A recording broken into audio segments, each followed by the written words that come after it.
Punjab duck राज्यातील सर्व शेतकऱ्याला सांगू इच्छितो की यवतमाळ जिल्हा झालं, हिंगोली जिल्हा झालं, वाशिम जिल्हा झालं, नांदेड जिल्हा झालं, परभणी जिल्हा झालं, लातूर जिल्हा झालं, धाराशिव जिल्हा झालं, बीड जिल्हा झालं, अहिल्यानगर झालं, जालना जिल्हा झालं, त्याच्यानंतर सोलापूर जिल्हा, सांगली, सातारा ह्या पट्ट्यामध्ये ह्या 3 दिवसामध्ये विखुरलेल्या स्वरूपाचा पाऊस पडणार आहे. खूप काही मोठा पडणार नाही, म्हणून हा अंदाज सर्व शेतकऱ्यांनी लक्षात घ्यायचा.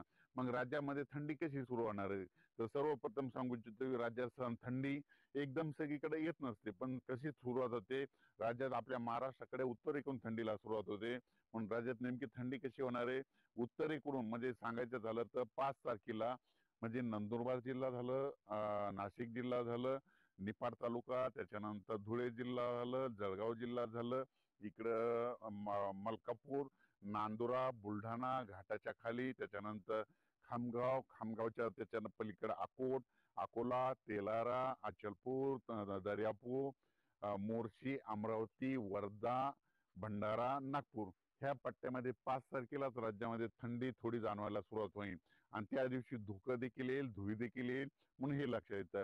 त्याच्यानंतर 6 तारखेला ती थंडी काय होणार आहे, परत पुढे सरकणार आहे. मग ती पुढे कुठे येणार आहे, मग इकडून सुरुवात करू आपण संगमनेर तालुका, आंबेगाव तालुका, जुन्नर, त्याच्यानंतर अहिल्यानगर, संभाजीनगर, त्याच्यानंतर बीड जिल्हा, त्याच्यानंतर परभणी जिल्हा, त्याच्यानंतर जालना जिल्हा, त्याच्यानंतर हिंगोली, वाशिम आणि यवतमाळ 6 तारखेला ह्या पट्ट्यामध्ये थंडी जाणवणार. 7 तारखेला ती थंडी आणखीन परत पुढे सरकणार म्हणजे दक्षिणेकडे थंडी येणार. मग 6 तारखेला कुठे येणार आहे, मग 7 तारखेला पुणे जिल्हा, सातारा, सांगली, सोलापूर, कोल्हापूर, त्याच्यानंतर धाराशिव जिल्हा, सोलापूर जिल्हा, पंढरपूर तालुका, त्याच्यानंतर इकडे लातूर जिल्हा, बीड जिल्हा, परभणी, असं नांदेड, हिंगोली, यवतमाळ, असे धर्माबाद ह्या पट्ट्यामध्ये काय होईल 7 तारखेला 4 नोव्हेंबर आणि 5 नोव्हेंबरच्या दरम्यान राज्यात विखुरलेल्या स्वरूपाचा पाऊस पडणार आहे. सर्वदूर काही पडणार नाही, भाग बदलत पडणार आहे, म्हणून हा अंदाज लक्षात यायचा. 7 तारखेच्या नंतर राज्यात पाऊस काय येणार नाही.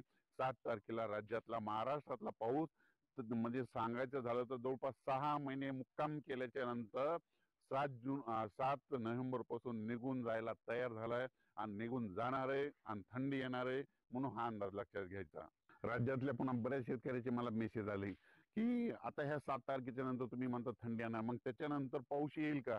बरेच जण म्हणतात की काय पाऊस येणार. तर तुम्हाला एक सांगू इच्छितो, राज्यातल्या सर्व शेतकऱ्याला सांगू इच्छितो 7 तारखेच्या नंतर परत काही पाऊस येणार नाही, थंडीत वाढत जाणार आहे, म्हणून हे लक्षात येतं. धन्यवाद.